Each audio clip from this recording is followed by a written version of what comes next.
നമസ്കാരം. ഞാൻ ഒരു ലോകസഞ്ചാരി എന്ന് ആരോപിക്കപ്പെടുന്ന വ്യക്തിയായതുകൊണ്ട് ഒരു ചെറിയ സംഭവം പറഞ്ഞുകൊണ്ട് ഞാനങ്ങ് തുടങ്ങാം. 2009 ഞാൻ അർജന്റീനയിലൂടെ സഞ്ചാരത്തിന് വേണ്ടിയുള്ള ചിത്രീകരണത്തിന് വേണ്ടിയുള്ള യാത്രകളിലായിരുന്നു. ബ്യൂണസ് അയേഴ്സിൽ നിന്ന് കുറച്ച് ഉൾനാടുകളിലേക്ക് ഒരു യാത്ര പോയി. അത് ആ നാടുകളിലേക്ക് നമുക്ക് തനിച്ച് ക്യാമറയുമായിട്ട് നമ്മുടെ മറ്റ് പല രാജ്യങ്ങളിലും സഞ്ചരിക്കുന്ന പോലെ അത്ര എളുപ്പമല്ലായിരുന്നതുകൊണ്ട് ഒരു ഗ്രൂപ്പ് ടൂറിൻ്റെ ഭാഗമായിട്ടാണ് പോയത്, ഒരു ബസ്സിൽ. അപ്പോൾ ബ്യൂണസ് അയേഴ്സിൽ നിന്ന് യാത്ര പുറപ്പെട്ടു. ഒരു 35 ആളുകൾ ആ ബസ്സിലുണ്ട്, ഞാനുമുണ്ട്. യാത്ര തുടങ്ങി അധികം താമസിയാതെ തന്നെ ടൂർ ഗൈഡ് എല്ലാവരെയും പരിചയപ്പെടുത്തും. ഏതൊക്കെ നാട്ടിൽ നിന്ന് വരുന്നു, പേരെന്താണ്, ബ്രീഫായിട്ട് മാത്രം.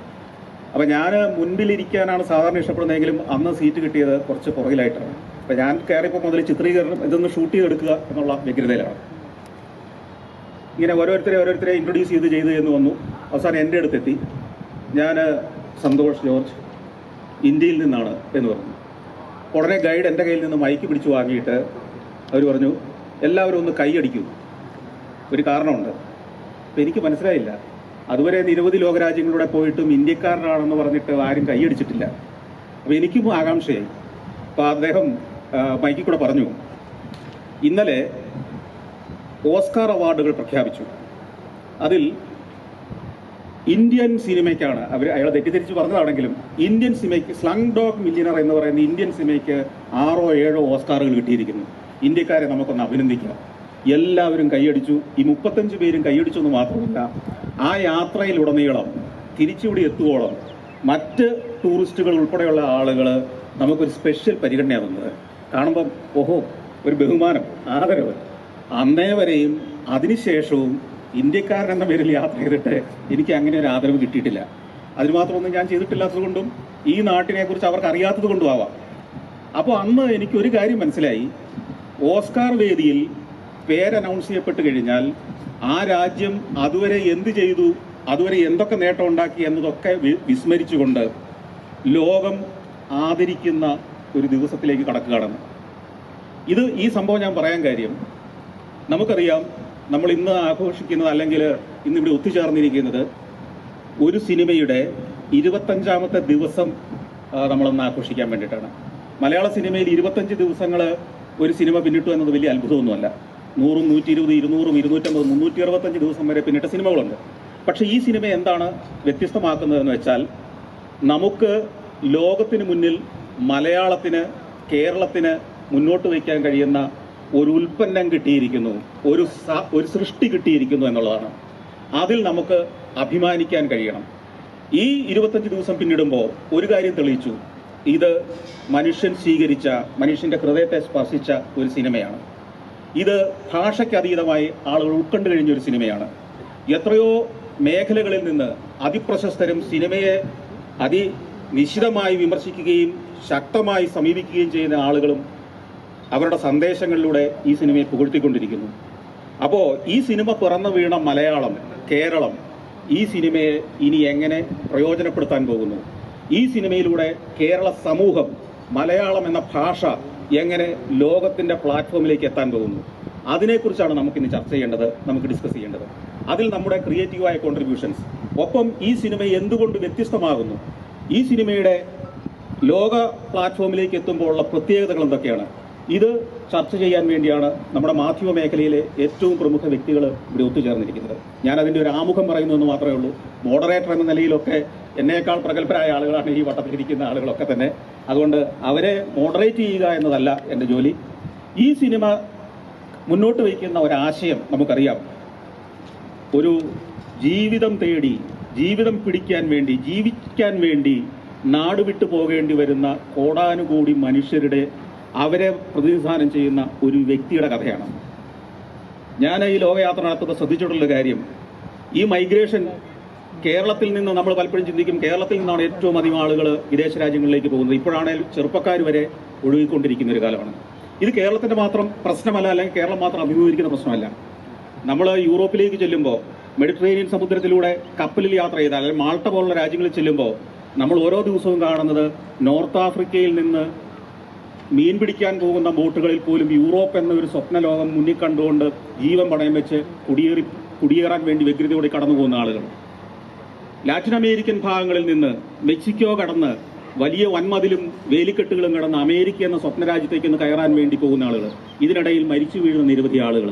അപ്പോൾ ഇത്തരത്തിൽ ജീവസന്ധാരണത്തിന് വേണ്ടി വെല്ലുവിളികളെ നേരിട്ട് മരണം വരെ വരിക്കുന്ന പതിനായിരക്കണക്കിന് ആളുകളുടെ പറയപ്പെടാത്ത കഥകൾ ഓരോ ദിവസവും സംഭവിക്കുന്നുണ്ട്. അതിൻ്റെ ഒരു പ്രതിനിധിയായി ലോകം ചർച്ച ചെയ്യാൻ സാധ്യതയുള്ള, ലോകം ചർച്ച ചെയ്യേണ്ട ഒരു വിഷയം തന്നെ, ലോക നിലവാരമുള്ള ഒരു വിഷയം, ലോക നിലവാരമുള്ള ശൈലിയിൽ, ലോക നിലവാരമുള്ള ടെക്നോളജിയിൽ നമ്മൾ മുന്നോട്ട് വെച്ചിരിക്കുന്നു. ഇത് ലോകത്തിന് മുൻപിൽ ഈ കാലഘട്ടത്തിൽ മലയാളിക്ക്, കേരളത്തിന് മുന്നോട്ട് വയ്ക്കാവുന്ന ഏറ്റവും നല്ല ഒരു ക്രിയേറ്റീവ് പ്രോഡക്റ്റാണ്. ഇതിനെ നമുക്ക് പ്രയോജനപ്പെടുത്താൻ മലയാളി സമൂഹം മുന്നോട്ട് വരണം. ഇവിടുത്തെ ബുദ്ധിജീവി സമൂഹം, മാധ്യമങ്ങൾ, ഇവിടുത്തെ മറ്റ് മേഖലയിലുള്ളവരൊക്കെ മുന്നോട്ട് വന്ന് നമുക്കിതിനെ ഒരു മൂവ്മെന്റ് ആക്കി എങ്ങനെ മാറ്റാൻ കഴിയുമെന്ന് നമുക്ക് ചിന്തിക്കേണ്ടതുണ്ട്. അതിനുള്ള ഒരു ചർച്ചയുടെ തുടക്കമായി ഇത് മാറട്ടെ.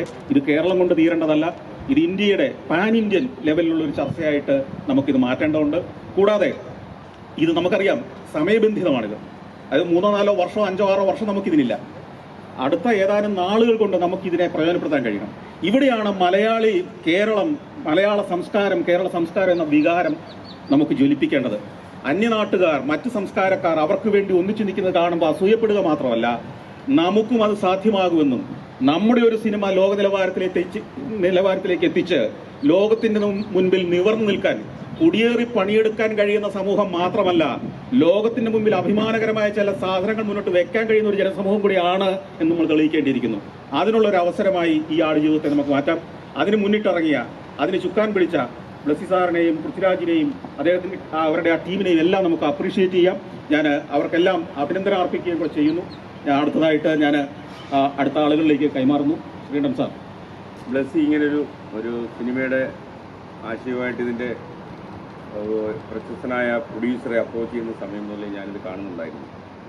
അപ്പം ഈ ആടുജീവിതമൊക്കെ നമ്മുടെ ജീവിതത്തിൽ വളരെ ഒറ്റ ഇരിപ്പിന് നമ്മൾ വായിച്ചു തീർത്ത ഒരു നോവലാണ്. അതുകൊണ്ട് ഈ നോവൽ സിനിമയാക്കുന്നെന്ന് ബ്ലസ്സി എന്ന് പറഞ്ഞപ്പോൾ എനിക്കത് എങ്ങനെയായിരിക്കും അത് സിനിമയാവുക എന്നൊക്കെ ഒരു അമ്പരപ്പൊക്കെ ഉണ്ടായിരുന്നു. ഇത് മാത്രമല്ല, ഞാൻ ഈ ഇദ്ദേഹത്തിൻ്റെ നിർമ്മാതാവിൻ്റെ വീട്ടിലിങ്ങനെ ഇരിക്കുമ്പോൾ ഞാൻ ആഗ്രഹിച്ച ഒരു കാര്യം ഉണ്ടായിരുന്നു. ഈ നിർമ്മാതാവ് എന്നോട് ഒരിക്കലും ചോദിക്കരുത് ഈ സിനിമ വേറെ എന്തെങ്കിലും പ്രശ്നം ഉണ്ടാക്കുമോ. കാര്യം ഈ പുസ്തകം അങ്ങനെയൊക്കെ ആൾക്കാർ വിചാരിക്കുന്നുണ്ട്.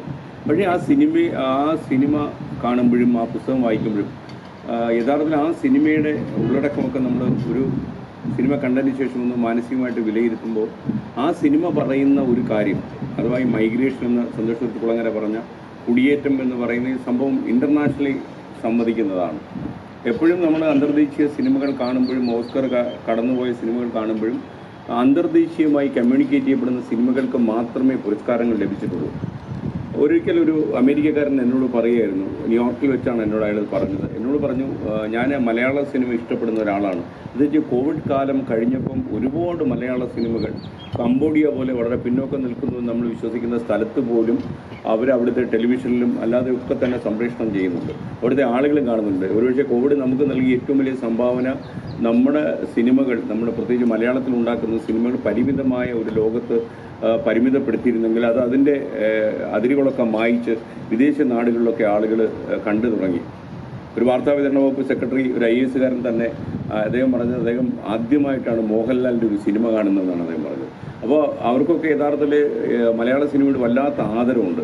എനിക്ക് ഈ സിനിമ കണ്ടപ്പോൾ എനിക്ക് തോന്നിയിട്ടുള്ളൊരു കാര്യം, ബ്ലസ്സി എടുത്തിട്ടുള്ള ഒരു സ്ട്രെയിൻ, ഇത്രയും വർഷം ഒരു 15 കൊല്ലത്തിലധികം ഒരു സിനിമയുടെ പിന്നാലെ കൂടുക, ആ സിനിമയ്ക്ക് മാനസികമായിട്ടും ശാരീരികമായിട്ടും കമ്മിറ്റ് ചെയ്യുക, അതെന്നെ വല്ലാതെ അത്ഭുതപ്പെടുത്തി. എന്നെ അതിലും അത്ഭുതപ്പെടുത്തുന്ന ഒരു കാര്യമാണ് ഈ പൃഥ്വിരാജ് കടന്നുപോയിട്ടുള്ള യാതനകൾ. നമുക്ക് വളരെ വാത്സല്യമുള്ള ഒരാളാണ് പൃഥ്വിരാജ് പലതുകൊണ്ടും.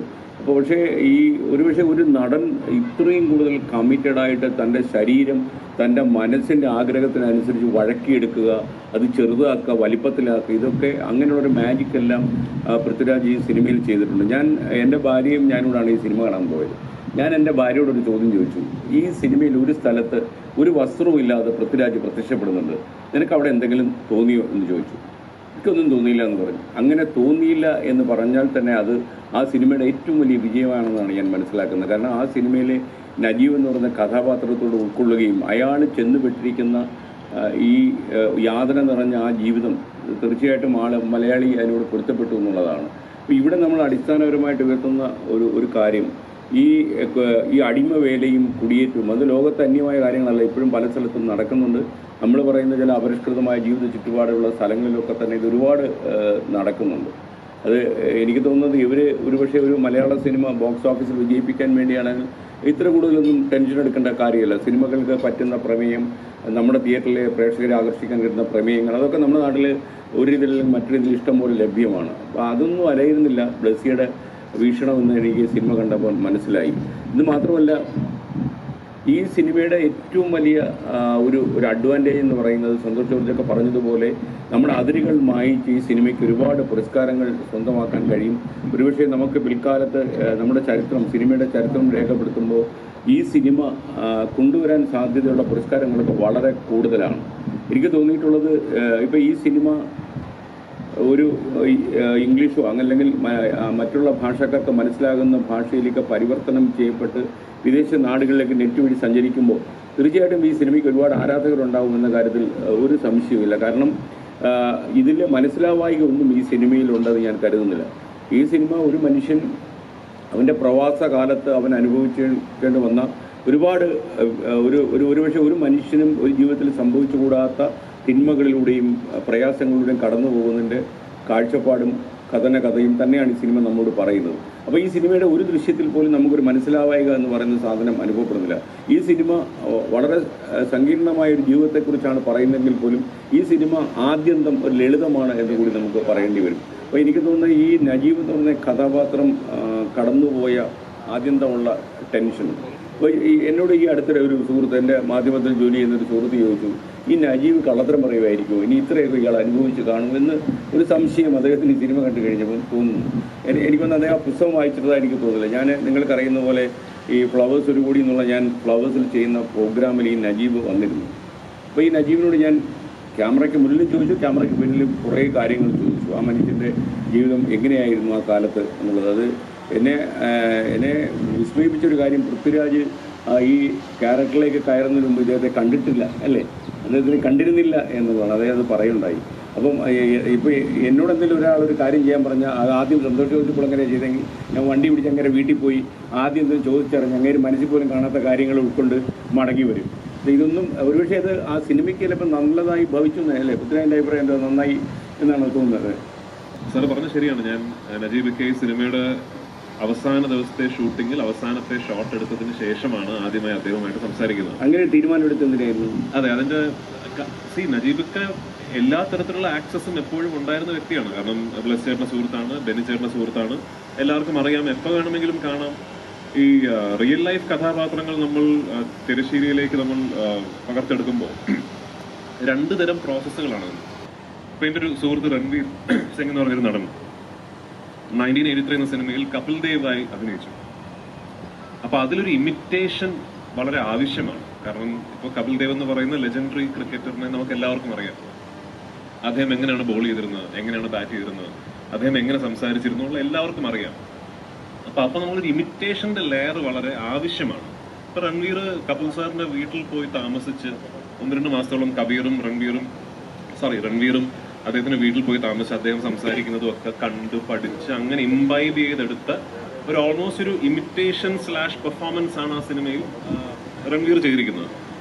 അത് തന്നെയാണ് ഇപ്പോൾ രൺബീർ കപൂർ സഞ്ജു എന്ന് പറയുന്ന സിനിമ ചെയ്യുമ്പോഴും സഞ്ജയ് ദത്തിന്റെ പേഴ്സണാലിറ്റി, അദ്ദേഹത്തിന്റെ ഗേറ്റ്, അദ്ദേഹത്തിന്റെ ബോഡി ലാംഗ്വേജ് വളരെ അടുത്ത് നിന്ന് കണ്ട് പഠിച്ചൊരു ഇമിറ്റേഷൻ ആണ്. അത് ആവശ്യമാണ് ആ പെർഫോമൻസിന്. ഇപ്പൊ നജീബ് എന്ന് പറയുന്ന വ്യക്തി, ഷുക്കൂർ അഥവാ നജീബ് എന്ന് പറയുന്ന വ്യക്തിയെ നമ്മൾ പുസ്തകത്തിലൂടെ വായിച്ചറിഞ്ഞു എന്നുള്ളതല്ലാതെ കേരള സമൂഹത്തിന് അങ്ങനെ വലിയ അടുത്ത് പെട്ടെന്ന് ഓർമ്മയിൽ നിൽക്കുന്ന ഒരാളല്ലല്ലോ. അപ്പൊ അതുകൊണ്ട് ഇമിറ്റേഷന്റെ ഒരു ലെയർ ഈ പെർഫോമൻസിൽ ആവശ്യമില്ല എന്നുള്ള തീരുമാനം വളരെ മുൻപ് തന്നെ ബ്ലസ് ചേട്ടനും ഞാനും ചേർന്നെടുത്തൊരു തീരുമാനമാണ്. അപ്പൊ ആ ക്ലാരിറ്റി ഉണ്ടായതിൽ പിന്നെ ആസ് എൻ ആക്ടർ എന്റെ കർത്തവ്യം എന്താണ് എന്ന് ചോദിച്ചാൽ, ബ്ലസ് ചേട്ടൻ തിരക്കഥയിൽ സൃഷ്ടിച്ചിരിക്കുന്ന നജീബിനെ സ്ക്രീനിൽ എത്തിക്കുക എന്നുള്ളതാണ്. ബ്ലസ് ചേട്ടനും നജീബും യഥാർത്ഥ നജീബും ഒരുപാട് വ്യത്യാസങ്ങളുണ്ട്, ഒരുപാട് സമാനതകളും ഉണ്ട്, പക്ഷെ എന്നാൽ ഒരുപാട് വ്യത്യാസങ്ങളും ഉണ്ട്. ബ്ലസ് ചേട്ടന്റെ നജീബും ബെന്നിച്ചേട്ടന്റെ നജീബും തമ്മിൽ വ്യത്യാസങ്ങളുണ്ട്. ബെന്നിച്ചേട്ടൻ ആടുജീവിതം എന്ന് പറഞ്ഞ പുസ്തകത്തിൽ എഴുതിയിരിക്കുന്ന നജീബും ബ്ലസ് ചേട്ടൻ നജീബും തമ്മിൽ വലിയ വ്യത്യാസങ്ങളുണ്ട്. ബെന്നിച്ചേട്ടനും നജീബും യഥാർത്ഥ നജീബും തമ്മിൽ വ്യത്യാസമുണ്ട്. അപ്പൊ ഇത് ഓരോ ജനറേഷൻ ഓഫ് ട്രാൻസ്ഫറൻസിലും നജീബ് ഇങ്ങനെ ഇവോൾവ് ആയി. അപ്പൊ ഞാൻ ഏത് നജീബനെയാണ് സൃഷ്ടിക്കേണ്ടതെന്ന് ചോദിച്ചാൽ ബ്ലസ്ചേട്ടൻ നജീബനാണ് ഞാൻ ശരിക്കും സൃഷ്ടിക്കേണ്ടത്. അപ്പൊ അതുകൊണ്ട് തന്നെയാണ് ഞാൻ അങ്ങനൊരു അദ്ദേഹത്തെ നേരിട്ട് പോയി കണ്ട് അദ്ദേഹം എങ്ങനെ സംസാരിക്കുന്നു, പിന്നെ എനിക്ക് അറിയേണ്ട കാര്യങ്ങൾ അനുഭവങ്ങളെ കുറിച്ചാണ്. അദ്ദേഹം ഇങ്ങനെ ഒരു അനുഭവത്തിൽ കൂടെ കടന്നു പോയപ്പോൾ എന്തായിരുന്നു അദ്ദേഹത്തിന്റെ മാനസികാവസ്ഥ, അതെല്ലാം എക്സ്ട്രീംലി വെൽ ഡോക്യുമെന്റഡ് ആണ് ബെന്നിച്ചേട്ടന്റെ കയ്യിലും ബ്ലസ്ചേട്ടന്റെ കയ്യിലും. ബെന്നിച്ചേട്ടൻ ആടുജീവിതം എന്ന് പറഞ്ഞ പുസ്തകത്തിൽ എഴുതിയിരിക്കുന്നതിനേക്കാൾ കൂടുതൽ ഇൻഫർമേഷൻ അദ്ദേഹത്തിന്റെ കയ്യിലുണ്ട്. ഇപ്പൊ ബ്ലസ്ചേട്ടൻ ഈ സ്ക്രിപ്റ്റിൽ എഴുതിയിരിക്കുന്നതിനേക്കാൾ കൂടുതൽ ഇൻഫർമേഷൻ നജീബിനെ കുറിച്ച് ബ്ലസ്ചേട്ടൻ ഇമാജിനേഷനിലും ഉണ്ട്. അതെല്ലാം എനിക്കും പകർന്നു തന്നതാണ്. അപ്പൊ അതുകൊണ്ട് തന്നെയാണ് അതൊരു അത്തരം ഒരു തീരുമാനം എടുത്തത്. ഞാൻ ഇപ്പോൾ JC ഡാനിലായിട്ട് അഭിനയിക്കുമ്പോഴും അല്ലെങ്കിൽ നക്സൽ ജോസഫായിട്ട് അഭിനയിക്കുമ്പോഴും ഞാൻ ഈ റിയൽ ലൈഫ് ക്യാരക്ടേഴ്സ് ഒട്ടനവധി ചെയ്യാൻ ഭാഗ്യം ലഭിച്ചിട്ടുള്ള ഒരു നടനാണ്. ഇവരാരും ജീവിച്ചിരിപ്പില്ല എന്നുള്ളത് കൊണ്ടും ഇവരെ കുറിച്ചൊന്നും നമ്മുടെ ഒരു ഇമ്മീഡിയറ്റ് മെമ്മറിയിൽ അങ്ങനെ കൃത്യമായ ഒരു പിക്ചർ ആർക്കും തന്നെ ഇല്ല എന്നുള്ളത് കൊണ്ടും ഒരു പെർട്ടിക്കുലർ അയാളെ തന്നെ റീക്രിയേറ്റ് ചെയ്യേണ്ട ഒരു ദൗത്യമായിരുന്നില്ല എന്റേത്. അത് തന്നെയായിരുന്നു ഈ സിനിമയിലും അങ്ങനെ ഇദ്ദേഹത്തെ കണ്ടു പഠിച്ച് റീക്രിയേറ്റ് ചെയ്യുക എന്നുള്ളതായിരുന്നില്ല. പക്ഷെ അന്ന് ഇപ്പൊ യൂട്യൂബിൽ ഒരു ഇന്റർവ്യൂ ഉണ്ട്, ഞാൻ അദ്ദേഹത്തെ ഇന്റർവ്യൂ ചെയ്യുന്ന പോലെ ഒരു കോൺവെർസേഷൻ ഇപ്പൊ യൂട്യൂബിലുണ്ട്. അപ്പൊ അത് ആ കോൺവെർസേഷന് മുൻപും ഒരുപാട് അന്നത്തെ ദിവസം എനിക്ക് സംസാരിക്കാൻ അവസരം ലഭിച്ചു. അപ്പൊ ഏറ്റവും ഒരു പ്രൊഫൗണ്ട് ഒരു ആർട്ടിസ്റ്റ് റിയൽ ലൈഫ് വ്യക്തി തമ്മിലുള്ള ഒരു സ്പിരിച്വൽ കണക്ഷൻ എനിക്ക് ഫീൽ ചെയ്തത് അന്ന് ഞാൻ കുറെ അദ്ദേഹത്തോട് ചോദിച്ചിരുന്നു, ചേട്ടാ ഇങ്ങനെ അവിടെ എത്തിയിട്ട് ഇങ്ങനെ ഒരു സംഭവം ഉണ്ടായി എന്ന് എനിക്കറിയാം. അപ്പൊ അന്ന് എന്താണ് ശരിക്കും ചേട്ടന്റെ മനസ്സിൽ ഉണ്ടായിരുന്നത്? അപ്പൊ അദ്ദേഹം പറഞ്ഞ കാര്യങ്ങളൊക്കെ തന്നെയാണ് അഭിനയിക്കുന്ന സമയത്ത് ഞാൻ അസോസിയേറ്റ് ചെയ്യാൻ ശ്രമിച്ച കാര്യങ്ങൾ. അപ്പോൾ ഈ എല്ലാ ആക്ടേഴ്സിനും ഒരു മൊമെന്റ് ഓഫ് സോളിറ്റ്യൂഡ് ഉണ്ടാകും. ഇപ്പോൾ നമ്മളൊരു 100-300 ആൾക്കാരുടെ ക്രൂ നിൽക്കുമ്പോഴും 10-20 ലൈറ്റുകൾ നമ്മുടെ മുകളിലേക്ക് അടിക്കുമ്പോഴും ക്യാമറാമാൻ ഡയറക്ടറൊക്കെ ഉണ്ടെങ്കിലും റോൾ ക്യാമറ ആക്ഷൻ എന്ന് പറഞ്ഞാൽ ഒരു ആക്ടറിന് ഒരു മൊമെന്റ് ഓഫ് സോളിറ്റ്യൂഡ് ഉണ്ടാകും. നമ്മൾ ആ ഏകാന്തതയിലാണ് നമ്മൾ ഒരു പെർഫോമൻസ് വരുന്നത്. ആ സോളിറ്റ്യൂഡിൽ ഞാൻ അസോസിയേറ്റ് ചെയ്യാൻ ശ്രമിച്ച ഇമോഷൻസ്, മെമ്മറീസ്, ലൈഫ് എക്സ്പീരിയൻസസ് എല്ലാം വളരെ എനിക്ക് അദ്ദേഹം എന്നോട് സംസാരിച്ചപ്പോൾ അപ്പോൾ എൻ്റെ പെർഫോമൻസ് കറക്റ്റ് താളത്തിലായിരുന്നു, അല്ലെങ്കിൽ എന്നെ ഏതോ ഒരു അദൃശ്യ ശക്തി എന്നെ അങ്ങനെ ഗൈഡ് ചെയ്തു എന്ന് പറയുന്നത് ഒരു ഭയങ്കര പ്രൊഫൗണ്ട് എക്സ്പീരിയൻസ് ആയിരുന്നു എനിക്ക്. അല്ലാതെ അദ്ദേഹത്തെ കാണണ്ടാന്ന് തീരുമാനിച്ചത് ഈ ഒരു പ്രോസസ്സിന്റെ ഭാഗമായിട്ടാണ്. Okay, thank you. ഞാൻ സംസാരിച്ച് തുടങ്ങുന്നതിന് മുമ്പ് എനിക്ക് രാജുവേട്ടനോടും ബ്ലസ്ചേട്ടനോടും ചോദിക്കാനുള്ളത്, മലയാളത്തിലെ കുറേ ഇതിഹാസ നോവലുകളും കഥകളൊക്കെ ഇറങ്ങിയിട്ടുണ്ട്.